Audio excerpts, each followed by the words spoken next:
ప్రతిక social media reels పిచ్చితో యువత వెర్రి చేష్టలు శృతిమించుతున్నాయి.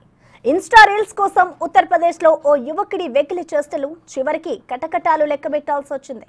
ముఖేష్ కుమార్ అనే యువకుడు తాను చనిపోయినట్టు రోడ్డుపై శవంలో పడుకున్నాడు.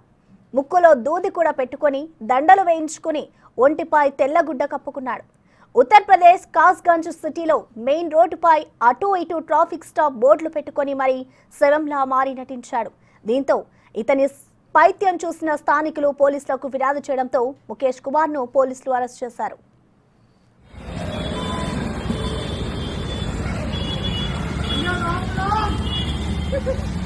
कौन है?